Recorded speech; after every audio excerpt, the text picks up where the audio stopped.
ये एक atheist channel है जो इस्लाम की सच्चाई मुस्लिम लोगों तक पहुंचाकर उन्हें ह्यूमैनिस्ट और रैशनलिस्ट बनाने की कोशिश करता है।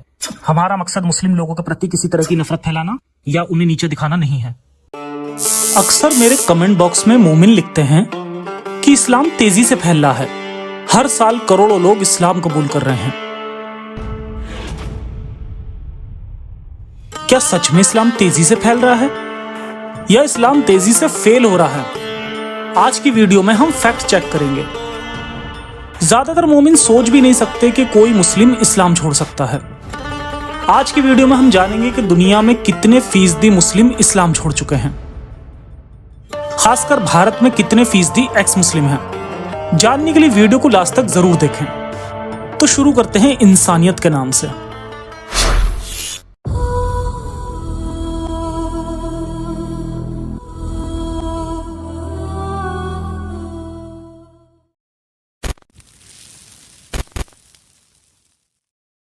दुनिया भर में बड़े छोटे दर्जनों रिलीजन हैं। सुपर नेचुरल ताकतों के हजारों कॉन्सेप्ट हैं, जिनमें हजारों छोटे बड़े पंथ समाज यकीन करते हैं। सब अपने अपने अकीदे को सच मानते हैं। लेकिन इस्लाम को छोड़कर किसी भी रिलीजन में अकीदे को मानने की जोर जबरदस्ती नहीं है। नास्तिकता से कोई भी रिलीजन, कोई भी समाज कमजोर नहीं होता, बल्कि प्रोग्रेसिव होता है। साइंटिफिक टेम्परामेंट डेवलप होने से ही समाज डेवलप होते हैं। लेकिन इस्लाम दुनिया में एकमात्र ऐसा रिलीजन है जो छठी सदी से आगे ही नहीं बढ़ना चाहता। दुनिया बुलेट ट्रेन की रफ्तार से आगे बढ़ रही है, लेकिन इस्लाम की बैलगाड़ी भी बैक गियर में चलती है। सब जानते हैं कि इस्लाम में मुशरिक, मुर्तिद, मुल्हिद, काफिर वगैरह की क्या सजा है। आज की दुनिया में मुशरिक और काफिर तो महफूज हैं, लेकिन मुर्तिद या मुल्हिद महफूज नहीं है। फर्जी और असली खौफ के बावजूद दुनिया भर में एक्स मुस्लिमों का सैलाब आ चुका है, और ये बात अब मौलवी, आलिम और मुस्लिम स्कॉलर भी बोल रहे हैं। अपने देश भारत में पिछले 2-3 साल में एक्स मुस्लिमों के दर्जनों चैनल बन चुके हैं। 10-12 चैनलों पर लाइव डिबेट होती है, और अब नेशनल न्यूज चैनलों पर भी एक्स मुस्लिम डिबेट करते हैं। हर साल 23 मार्च को वर्ल्ड एथीस्ट डे मनाया जाता है, जिसकी शुरुआत 2019 में जिन 14 संगठनों ने की थी, वो सब अलग अलग देशों में एक्स मुस्लिमों के संगठन है। लिंक दे दूंगा, चेक कर लीजिएगा। आपने इन मौलानाओं के ऐसे वीडियो देखे ही होंगे जिनमें ये कह रहे हैं कि अमेरिका में 23-24% मुस्लिम नौजवान इस्लाम छोड़ चुके हैं और एक्स मुस्लिमों की सुनामी आ रही है। ये मौलाना प्यू रिसर्च सेंटर के हवाले से ये बात कहते हैं। प्यू रिसर्च सेंटर वर्ल्ड वाइड एक सर्वे एजेंसी है जिसके नतीजे 95% तक सटीक माने जाते हैं। इसी वजह से ये मौलाना उसकी रिपोर्ट को खारिज नहीं करते, बल्कि एक्सेप्ट कर रहे हैं। आज मैं प्यू रिसर्च सेंटर और कुछ दूसरी मशहूर सर्वे एजेंसियों के रेफरेंस से फैक्ट बताऊंगा। प्यू रिसर्च सेंटर का पहला सर्वे 2014 का है, जिसके मुताबिक अमेरिका में 23% बालिग मुस्लिम इस्लाम छोड़ चुके हैं। दूसरा सर्वे 2017 का है, जिसके मुताबिक 24% बालिग मुस्लिमों ने इस्लाम छोड़ा। जिन मुस्लिमों ने इस्लाम छोड़ा उनमें 55% किसी रिलीजन में नहीं गए, 22% ईसाई बन गए, 21% बुद्ध, हिंदू, यहूदी जैसे कई रिलीजनों से जुड़ गए। एक फैक्ट सुनकर मोमिन भी खुश हो जाएंगे। 2017 तक अमेरिका में जितने मुस्लिमों ने इस्लाम छोड़ा, करीब उतने ही गैर मुस्लिमों ने इस्लाम कबूल भी किया। मतलब जो मुस्लिम इस्लाम की सच्चाई जानते थे उन्होंने इस्लाम छोड़ दिया, जो गैर मुस्लिम इस्लाम की सच्चाई नहीं जानते थे उन्होंने इस्लाम कबूल कर लिया। खैर, अमेरिका की तरह ही वेस्टर्न और यूरोपियन देशों में मुस्लिम बड़ी गिनती में इस्लाम छोड़ रहे हैं, लेकिन आज हम इस्लामिक देशों की ही बात करेंगे। भारत में कितने फीसदी एक्स मुस्लिम हैं वो बाद में बताऊंगा, पहले दुनिया के हालात देख लेते हैं। विन या गैलप इंटरनेशनल दुनिया की मशहूर सर्वे एजेंसी है। उसके 1912 के एक सर्वे ने अरब देशों को हिला कर रख दिया। सऊदी अरब के 5% मुस्लिमों ने खुद को नास्तिक डिक्लेयर किया और 19% ने खुद को नॉन रिलीजियस डिक्लेयर किया। नॉन रिलीजियस मतलब गैर मजहबी डिक्लेयर किया। अरब देशों के 22% मुस्लिमों ने कहा कि उन्हें इस्लाम को लेकर डाउट है। सऊदी सरकार इस रिपोर्ट से इतनी फिक्रमंद हो गई कि सऊदी इंटीरियर मिनिस्ट्री ने 2014 में कानून बनाकर नास्तिकतावाद को टेररिज्म का दर्जा दे दिया। अब सऊदी में इस्लाम की बुनियादी बातों पर सवाल करना या उन्हें गलत कहना भी टेररिज्म है और उसकी सजा मौत है। यह है सच्चे दीन की सच्चाई जो सवालों से बहुत डरती है। ये 10 साल पहले का हाल है। अब कोई सर्वे होगा तो नतीजे देखकर इस्लाम की बुनियाद हिल जाएगी। ईरान एक इस्लामिक देश है, लेकिन वहां के देशवासी इस्लामिक जंजीरों को तोड़ देना चाहते हैं, जिसकी मिसाल हिजाब विरोधी आंदोलन हम देख चुके हैं। गमान नाम की सर्वे एजेंसी ने ऑनलाइन सर्वे किया, जिसके नतीजे मोमिनों को सदमा देने वाले हैं। करीब 78% लोगों ने कहा कि वो किसी क्रिएटर में यकीन करते हैं। करीब 37% ने कहा कि वो मौत के बाद की जिंदगी में यकीन करते हैं, मतलब कि 63% यकीन नहीं करते। करीब 30% मुस्लिमों ने कहा कि वो जन्नत दोज़ख में यकीन करते हैं, मतलब 70% यकीन नहीं करते। करीब 28% मुस्लिम इस्लाम को फॉलो करते हैं, 72% फॉलो नहीं करते। करीब 26% जिन्नों में यकीन करते हैं, 74% नहीं करते। करीब 20% ने खुद को नास्तिक कहा। जो 60-70% मुस्लिम कयामत, जन्नत, दोज़ख में यकीन नहीं करते, जो इस्लाम फॉलो नहीं करते, उन्हें मुस्लिम तो नहीं कह सकते। इस हिसाब से ईरान के करीब 9 करोड़ मुस्लिमों में 5-6 करोड़ मुस्लिम नहीं हैं।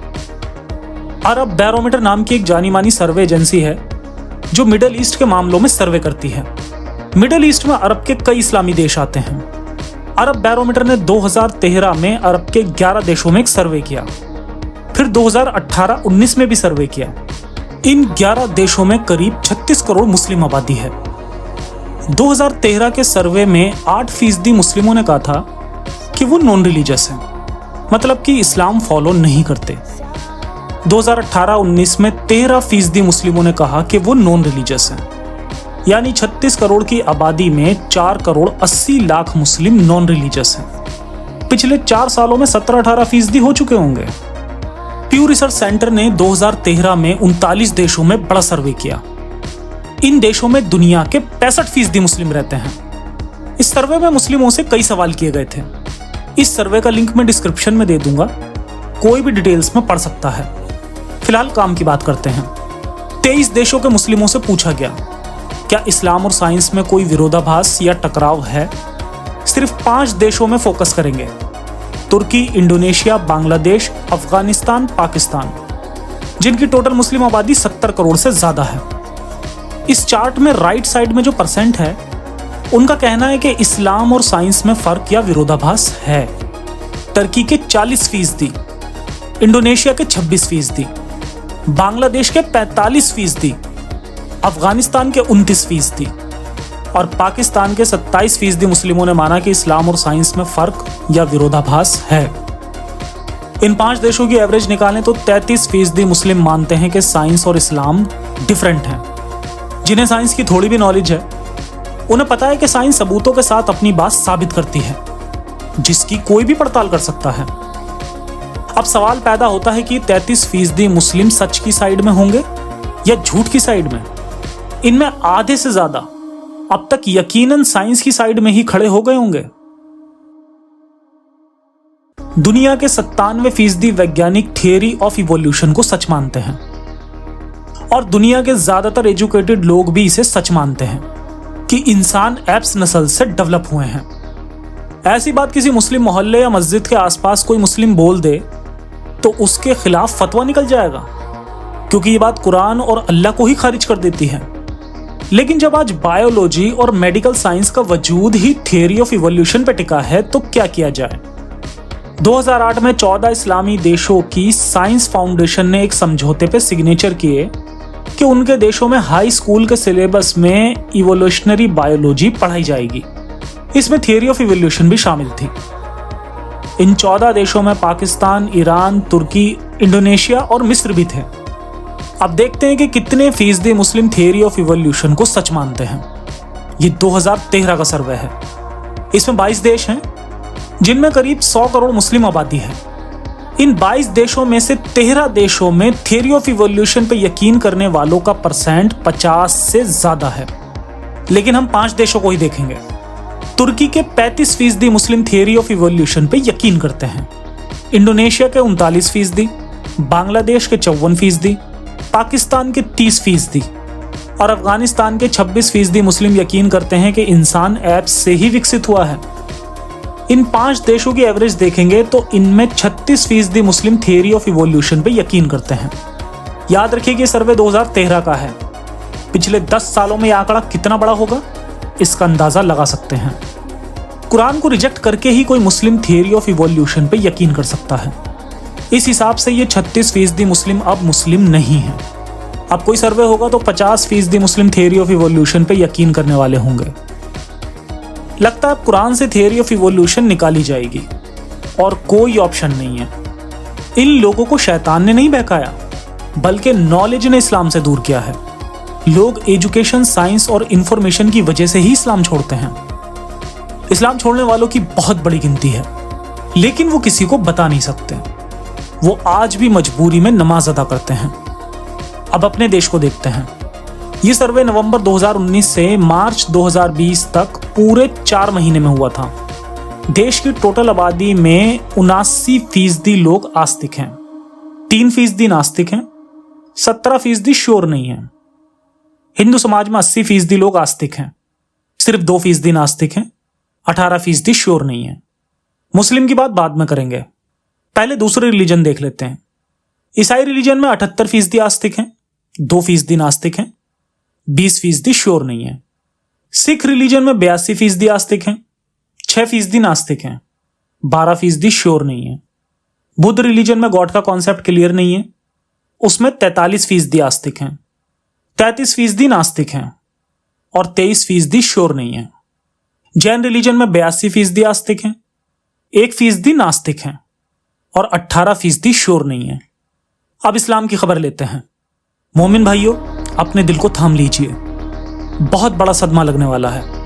मुस्लिमों में 79% मोमिन है, 12% का ईमान कमजोर है, मतलब वो श्योर नहीं है कि अल्लाह है या नहीं, लेकिन 6% श्योर हैं कि अल्लाह नहीं है। देश में मुस्लिम आबादी 20 करोड़ भी मान लें तो 1 करोड़ से ज्यादा मुस्लिम एक्स मुस्लिम हो चुके हैं और 2 करोड़ मुस्लिम एक्स मुस्लिम होने की कगार पे हैं। ये 2 साल पहले का सर्वे है, यानी बुनियाद हिल चुकी है।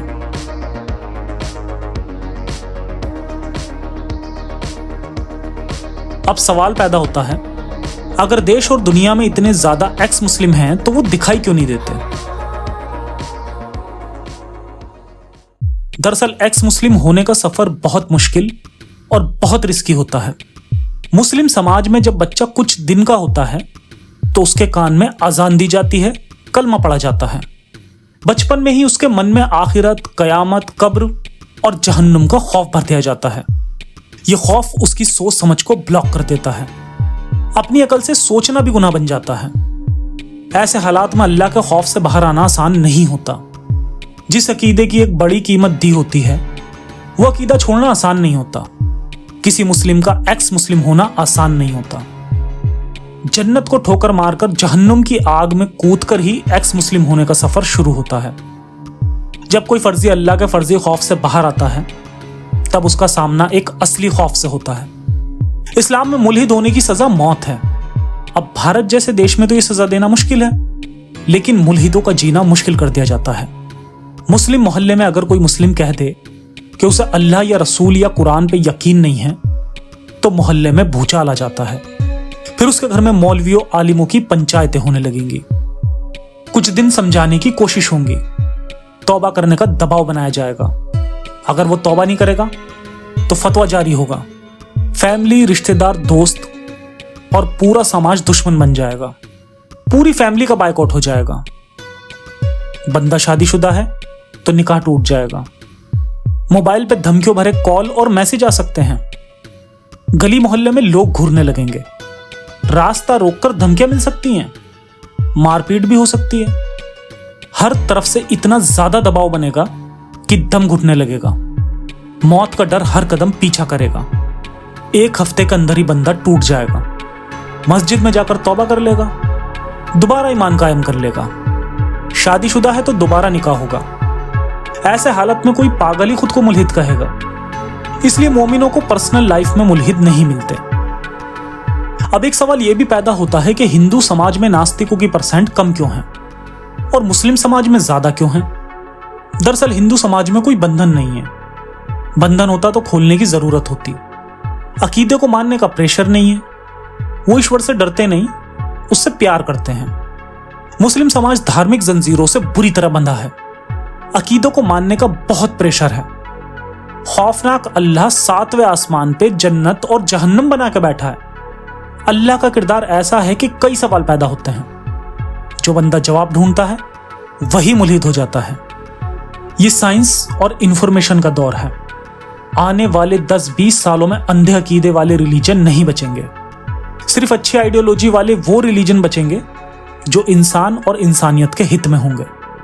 मोमिन भाइयों, इस्लाम तेजी से फैल नहीं रहा, इस्लाम तेजी से फेल हो रहा है। साइंस और इंफॉर्मेशन की क्रांति अंधे अकीदे को खत्म कर रही है। मौत के बाद कुछ नहीं होता। इतनी सी इंफॉर्मेशन से जन्नत जहन्नम तबाह हो जाते हैं। कोई भी रिलीजन इंफॉर्मेशन क्रांति को रोक नहीं सकता। मुस्लिमों की गिनती बढ़ने का मेन रीजन ज्यादा बच्चे पैदा करना है, और ये कोई प्राउड फील करने वाली बात नहीं है। दुनिया में हर साल जितने मुस्लिम बढ़ते हैं उनसे कहीं ज्यादा मुस्लिम इस्लाम छोड़ देते हैं, लेकिन समाज के डर से बोल नहीं सकते क्योंकि यहां जोर जबरदस्ती है। यूट्यूब पर ऐसे 2 एक्स मुस्लिमों के चैनल हैं जो आज भी इमाम हैं। मुस्लिम उनके पीछे नमाज अदा करते हैं। एक मेरे साथी मदरसा भी चलाते हैं जो बच्चों को इस्लाम तो मजबूरी के मद्देनजर और रैशनैलिटी इंसानियत के मद्देनजर पढ़ाते हैं। मोमिन भाइयों, दुनिया में क्वांटिटी से ज्यादा क्वालिटी के मायने होते हैं। अकीदे के मायने नहीं होते, अकल के मायने होते हैं। दुनिया बदल चुकी है, अब आप भी बदल जाइए। आपका भी भला हो जाएगा, दुनिया का भी भला हो जाएगा। मजहब को नहीं, साइंस को तरजीह दीजिए, इंसानियत को तरजीह दीजिए। अपना ख्याल रखें। इंसानियत हाफिज।